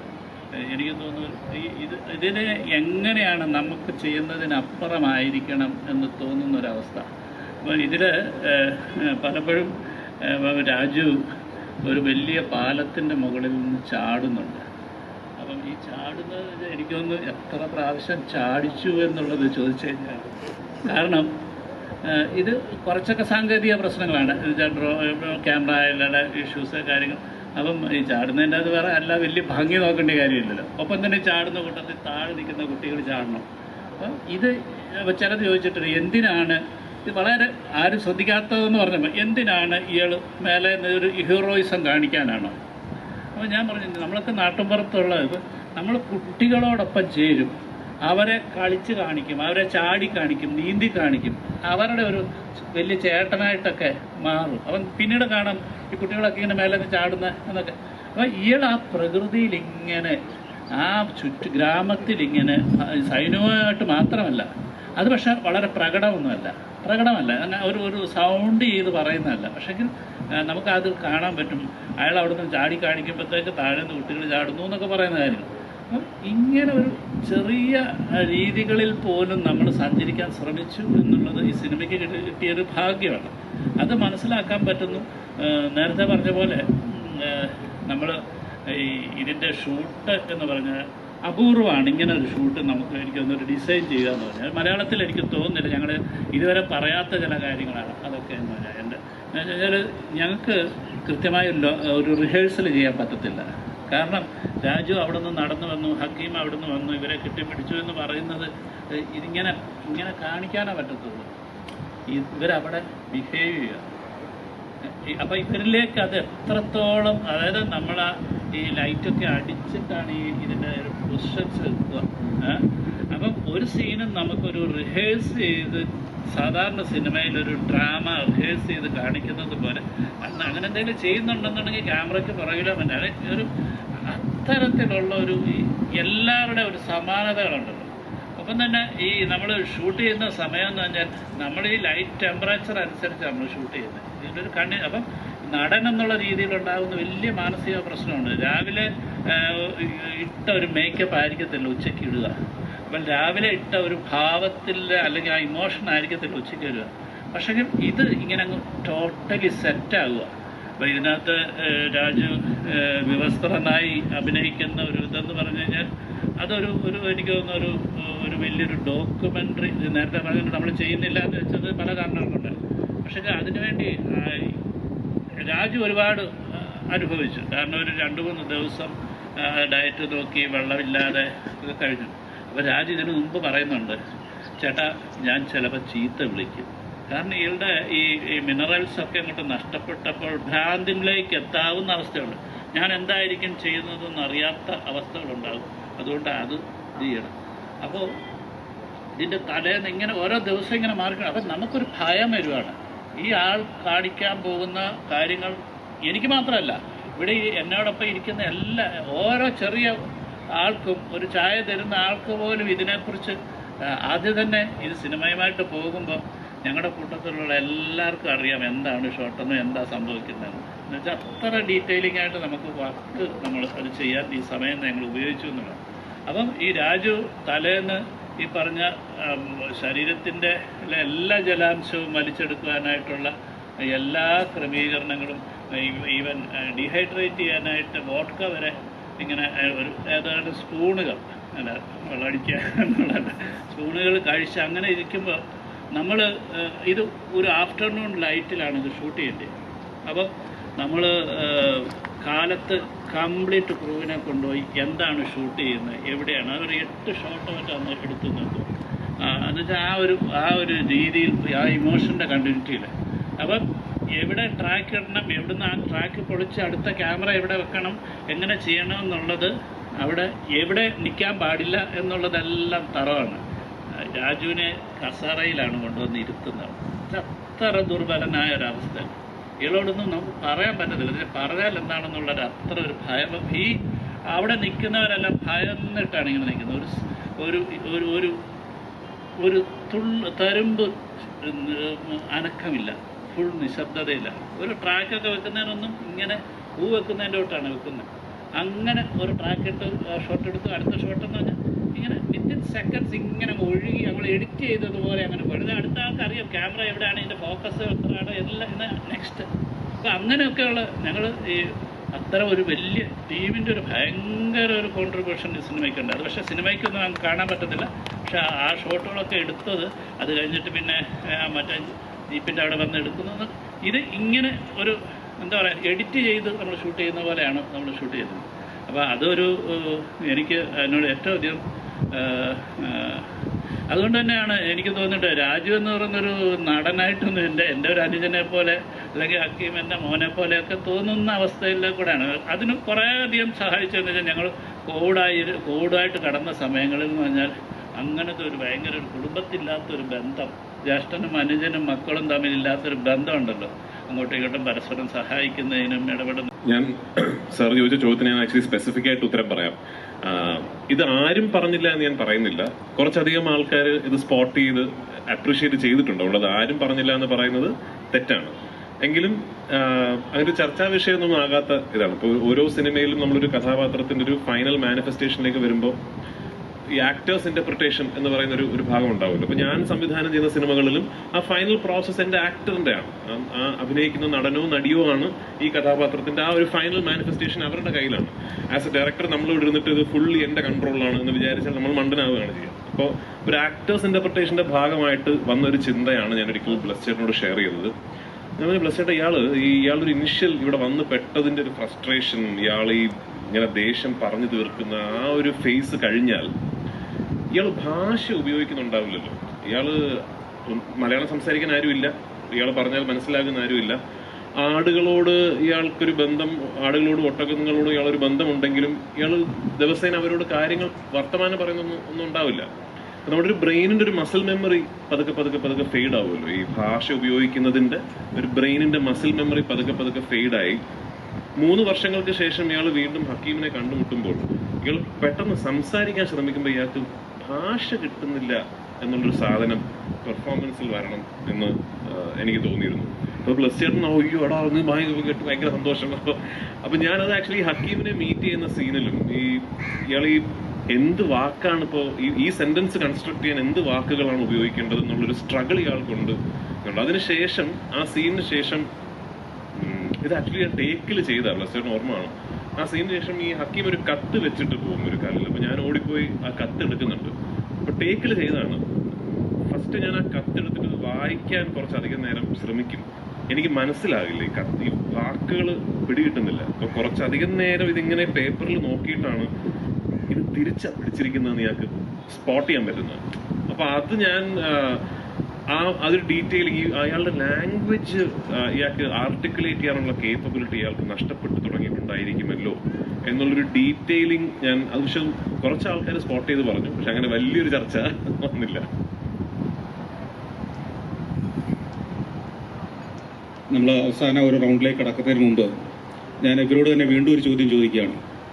നമ്മൾ കേരള സമൂഹം, മലയാളി സമൂഹം, മാധ്യമ സമൂഹം, സാംസ്കാരിക സമൂഹം ഒക്കെ ഈ ഒരു മനോഹര ദൃശ്യ പരിപാടി അല്ലെങ്കിൽ പ്രോഡക്റ്റിനെ, ഞാൻ പ്രോഡക്റ്റ് എന്ന വാക്ക് തന്നെ പറയുകയാണ്, ലോകത്തിൻ്റെ മാർക്കറ്റിലേക്ക് പോകേണ്ട ഒരു പ്രോഡക്റ്റാണ്. ഒപ്പം ഇതൊരു കലാസൃഷ്ടി തന്നെയാണ്. ഇതെങ്ങനെയാണ് കേരള സമൂഹം ഇനി അടുത്ത ഘട്ടത്തിലേക്ക് കൊണ്ടുപോകേണ്ടത് എന്ന് നിങ്ങൾ എങ്ങനെയാണ് ആഗ്രഹിക്കുന്നത്? എന്താണ് ഞങ്ങൾ ചെയ്യേണ്ടതെന്ന് നിങ്ങൾക്ക് എന്തെങ്കിലും പറയാനുണ്ടോ ഞങ്ങളോട്?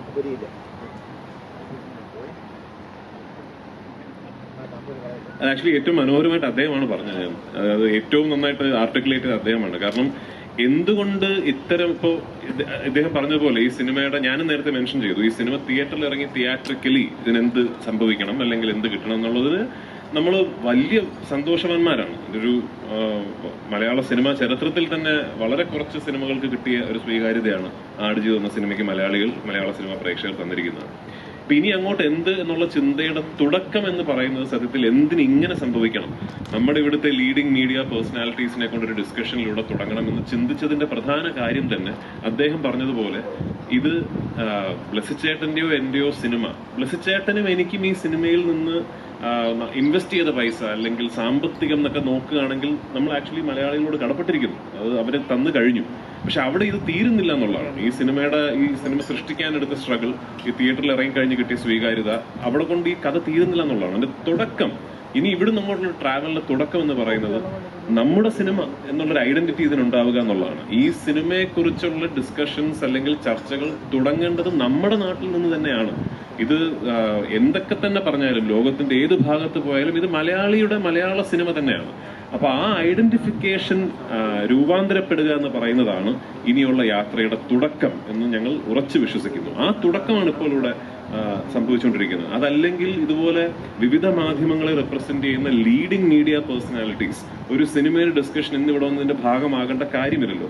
ആ തിരിച്ചറിവ് നിങ്ങൾക്കുണ്ടായി എന്നുള്ളതിൽ ഞങ്ങൾ we are forever obliged to all of you. അപ്പൊ അത്തരമൊരു തിരിച്ചറിവ് സിനിമാ പ്രേക്ഷക സമൂഹത്തിനിടയിലും സിനിമാ വ്യവസായത്തിനിടയിലും ഉണ്ടാവുകയും ഇത് മലയാളത്തിന്റെ സിനിമ, നമ്മുടെ സിനിമ എന്നൊരു മാനിഫെസ്റ്റേഷൻ ഇവിടെ നിന്നുണ്ടായിട്ട് വേണം ഈ യാത്ര തുടങ്ങാൻ. അപ്പൊ ആ തുടക്കം സംഭവിക്കട്ടെ എന്ന് പ്രാർത്ഥിക്കുന്നു. വലിയൊരു സ്വപ്നം മനസ്സിൽ കൊണ്ട് നടക്കുന്ന ഒരു ടീമിനൊപ്പം ഇനി അങ്ങോട്ട് മലയാളി സമൂഹം കൂടി ചേർന്ന് പ്രവർത്തിക്കുമ്പോൾ ലോകമെങ്ങുമുള്ള മലയാളി പ്രവാസികൾക്ക് അവരുടെ നാട്ടിൽ, അവർ ജോലി ചെയ്യുന്ന നാട്ടിൽ അഭിമാനത്തോടെ, ആത്മാഭിമാനത്തോടെ ജീവിക്കാൻ കരുത്ത് നൽകുന്ന ഒരു അവാർഡായി അല്ലെങ്കിൽ ഒരു റെക്കഗ്നീഷനായി മാറാനുള്ള ഒരു ഉപകരണമായി ആടുജീവിതം മാറട്ടെ എന്ന് ഞാൻ ആശംസിക്കുകയാണ്. കാരണം ലോകമെങ്ങും മലയാളികൾ എത്തുന്നുണ്ട്, അവിടെയൊക്കെ തൊഴിലെടുത്ത് ജീവിക്കുന്നുണ്ട്. നമുക്കറിയാം, മറ്റൊരു നാട്ടിലേക്ക് തൊഴിൽ തേടി പോകുന്ന ഏതൊരാളുടെയും ജീവിതം, മാനസികാവസ്ഥ ഒരു തരത്തിൽ അല്ലെങ്കിൽ മറ്റൊരു തരത്തിൽ ഒരു നജീബിൻ്റെതാണ്. കാരണം അവിടെ നമുക്ക് വലിയ അധികാരാവകാശങ്ങളുള്ള ഒരു നാടല്ല അവിടെ ഒന്ന്. അവിടെ നമ്മളെ ആ നാട്ടുകാരൻ കാണുന്നത് എങ്ങനെയെന്നും അല്പം വിവാദ പരാമർശമാണെങ്കിൽ കൂടി പറയാതിരിക്കാൻ കഴിയില്ല, നമ്മൾ ഒരു രണ്ടാം തരം പൗരനായിട്ട് തന്നെയാണ്. അവിടെ എപ്പോഴും സ്വന്തം നാട്ടിൽ എന്തെങ്കിലും അത്ഭുതം നടക്കുന്നുണ്ടോ എന്ന് നോക്കിയിരിക്കുന്ന ആളുകളാണ് ഓരോ പ്രവാസിയും. സ്വന്തം നാട്ടിൽ ജീവിക്കുമ്പോൾ നാടിനെ, ഭരണാധികാരികളെ, ഇവിടുത്തെ നേട്ടങ്ങളെ ഒക്കെ വിമർശിക്കുന്നവരാകുമ്പോൾ പോലും ഈ നാട് വിട്ടു കഴിയുമ്പോൾ എല്ലാവരുടെയും കണ്ണിങ്ങോട്ടാണ്. ഇവിടെ എന്ത് നടക്കുന്നു? ഇവിടെ ബഹിരാകാശത്തേക്ക് ഒരു റോക്കറ്റ് കുതിച്ചു ചേരുമ്പോൾ ഇവിടെ ഒരു ഹൈസ്പീഡ് ട്രെയിൻ ഇനാഗ്രേറ്റ് ചെയ്യപ്പെടുമ്പോൾ ഒക്കെ വിദേശത്തിരുന്ന് മനസ്സുകൊണ്ട് കൈയടിക്കുന്ന ആളുകളാണ് മലയാളികൾ. ആ മലയാളിക്ക് ആ നാട്ടിൽ അഭിമാനത്തോടെ നാളെ ജീവിക്കാൻ പറ്റുന്ന, സ്വന്തം നാടിനെക്കുറിച്ച് അഭിമാനത്തോടെ, സ്വന്തം ഭാഷയെക്കുറിച്ച്, സ്വന്തം സിനിമയെക്കുറിച്ച് അഭിമാനത്തോടെ പറയാൻ കഴിയുന്ന ഒന്നായി, ഒരു മൈൽ സ്റ്റോൺ പ്രോജക്റ്റായി ഈ ആടുജീവിതം മാറട്ടെ എന്ന് ഞാൻ ആശംസിക്കുന്നു. നമുക്കൊന്നിച്ച് അതിനുവേണ്ടി ശ്രമിക്കാം. ഇവിടെ എത്തിച്ചേർന്ന എല്ലാവർക്കും ഞാൻ നന്ദി പറയുന്നു. പ്രത്യേകിച്ച് ഈ പരിപാടിയിലേക്ക് ഈ മീഡിയ ഫ്രട്ടേണിറ്റിയെ ഒന്നിച്ചു കൂട്ടിയ ബ്ലസ്സി സാറിനും പൃഥ്വിരാജിനും ഇതിൻ്റെ പിന്നണി പ്രവർത്തകർക്കും നന്ദി പറയുന്നു. Thank you very much.